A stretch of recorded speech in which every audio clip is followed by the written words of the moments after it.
Arsenal batter Spurs, Liverpool are the pride of Merseyside, and it's bye-bye Mark Hughes. This is the Top Bins Premier League Turbo Review.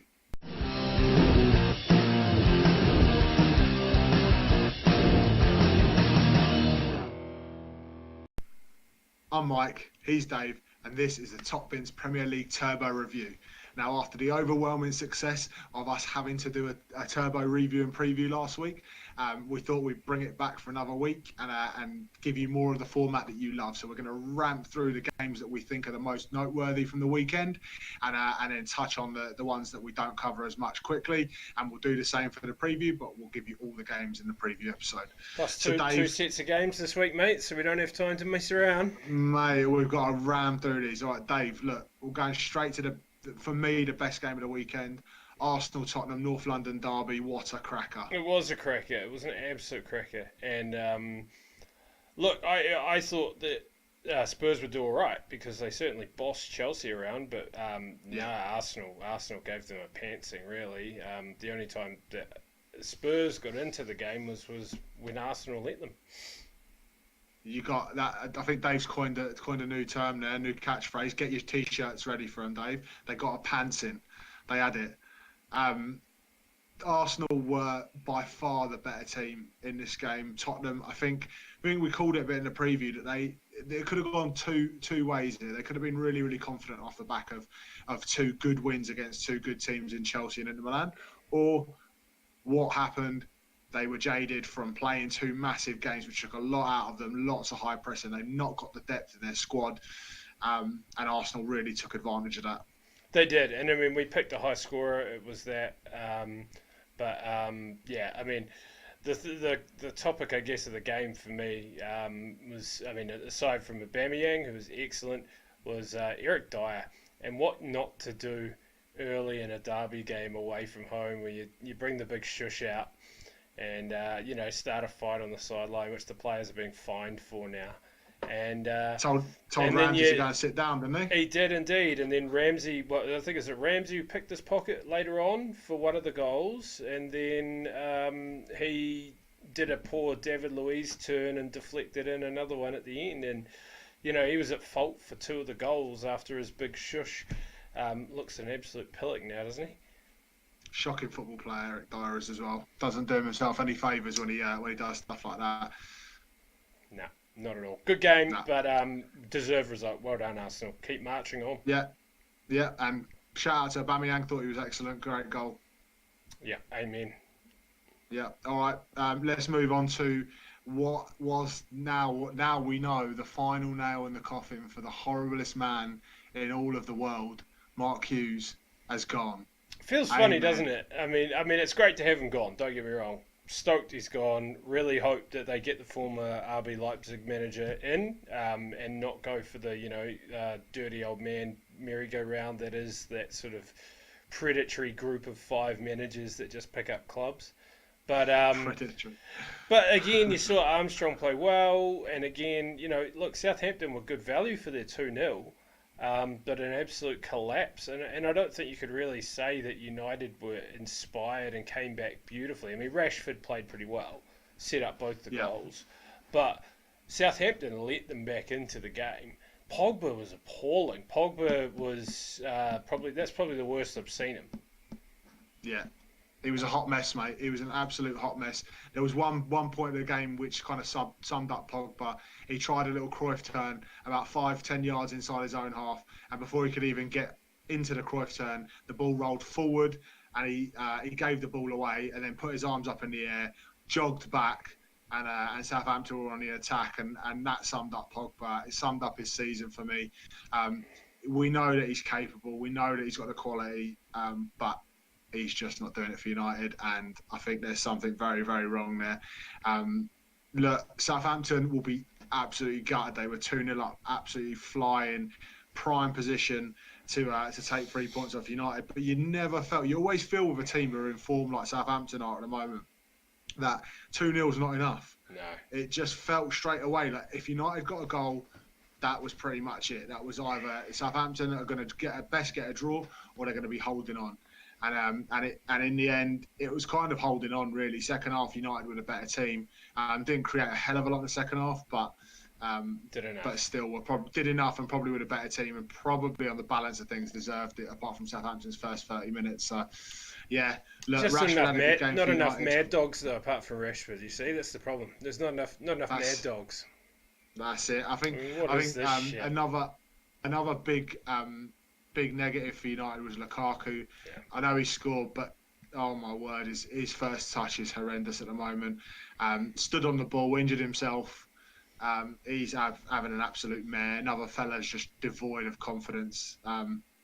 Yeah, Jose, the pressure stays on you, mate. You're still not doing what United fans are expecting. So That's it. And a big game this week against Arsenal at Old Trafford. I mean, people are already saying, look, if Arsenal go through and beat and win that game, how much longer does Jose get?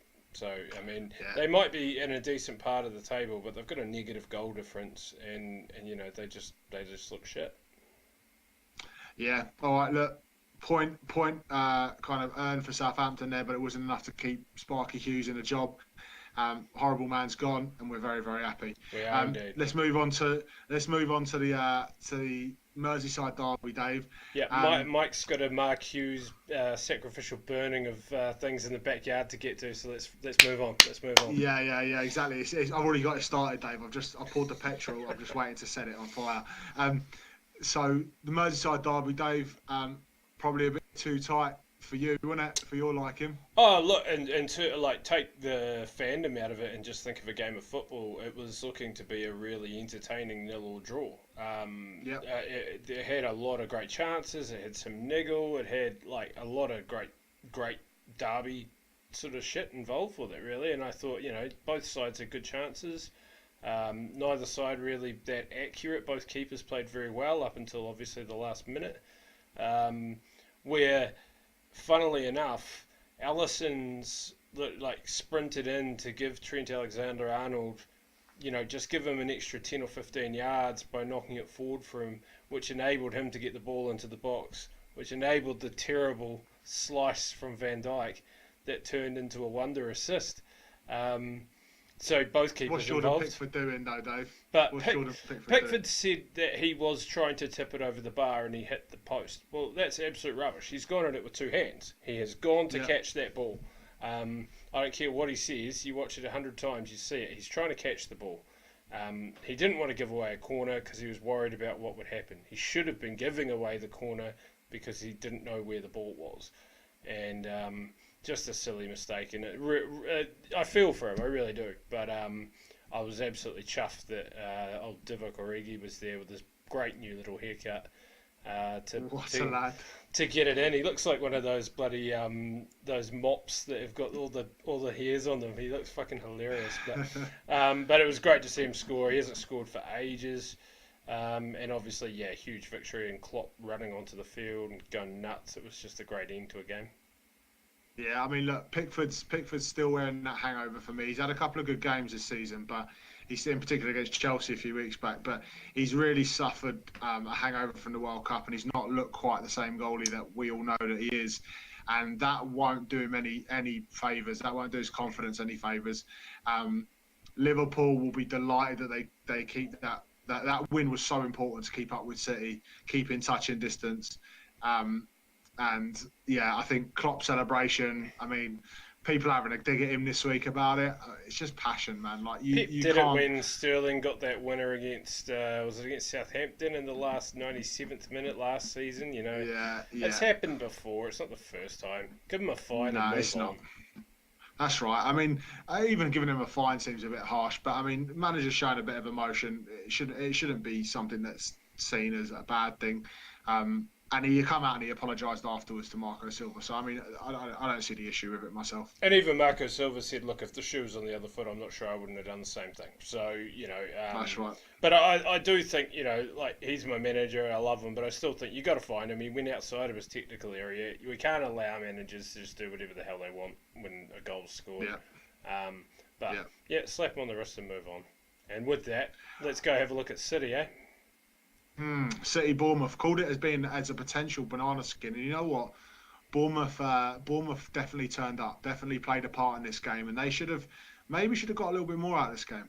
Yeah, agreed. And looked pretty good at 1-1, right? Yep, it's a great header Uh, from Wilson. it was, and they had a couple of good chances that they weren't able to put away. And yeah, you felt that City, um, they kind of it kind of feels like last week where they won 4-0, but they weren't really it wasn't a 4-0 kind of game. This definitely No, wasn't a 3-1 kind of game, maybe a 2-1.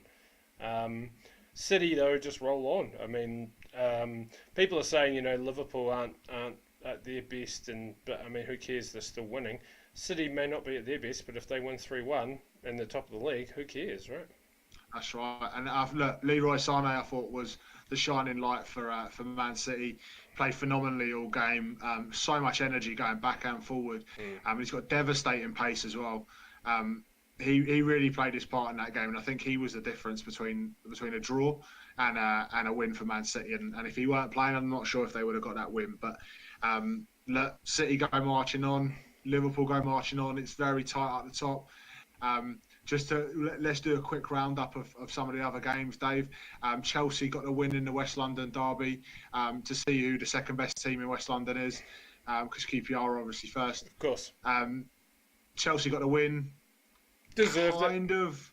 Kind of deserved it, but I thought Fulham were okay. I thought Fulham played. I think Ranieri will be pleased off the back of the first two games of what he's seen, and I think he won't be disheartened that he can't do anything with this team. No, agreed. And I think Christie made a couple of mistakes that made them look worse at the back than they were, but they've already tightened up at the back a lot. So to go Yeah, to Stamford Bridge and with the goals they've been conceding all season and lose 2-0, decent result.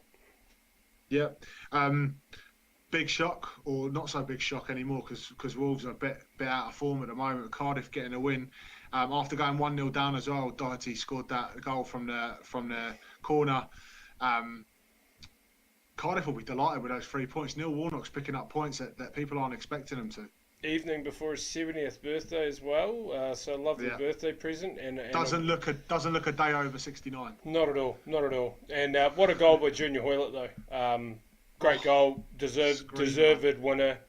Probably for me that or a goal we'll talk about shortly as the goal of the weekend. And yeah, good on you, Cardiff, deserved it. And Wolves, yeah, they'll be Liverpool's just drawn them in the FA Cup. So long may this poor form continue. Yeah. Goal of the weekend we'll go to it because we just talked about it. Andros Townsend for me. What a hit, son. They should have won maybe 15 or 16-0. They had so many chances, Crystal Palace. Yeah, Zaha on any other day would have had 5 or 6. yeah. But Andros Townsend, tick a boost on. That was an absolute hit, mate. It was, and some people. I think it was Craig Burley who said that, like when he comes in like that, with the ball on the right on the foot that he wants it on, he looks as good as any Yep. player in Europe, and he really did. I mean, that Yep. was a stunning finish, and Yep. Burnley looked awful, deserved to lose, like you say. They could have lost 15-0, and they would have Two deserved it. two shots off target for Burnley. That was it. So they'll be very, very worried about that. Yeah, Leicester got a 2-0 win, comfortable in the end, and lovely, lovely goal from Maddison, that will do him the world of good after the criticism he received for the dive. Hopefully that's the back of that. And he's back into playing and being the player that we saw at the start of the season. he's a Um, top bins favourite, and that was a stunning goal. it was a lovely goal. West Ham, big result for them, 3-0 away at Newcastle. I thought they'd go there and do it. I thought they were good for it as well. I thought they played pretty well. Felipe Anderson was excellent, class above for me. Yeah. Different gravy compared to the other players. No, agreed. They were, and then I guess you sort of called Newcastle the wheels to fall off. I called Huddersfield for the wheels to fall off, and they did, not quite so spectacularly.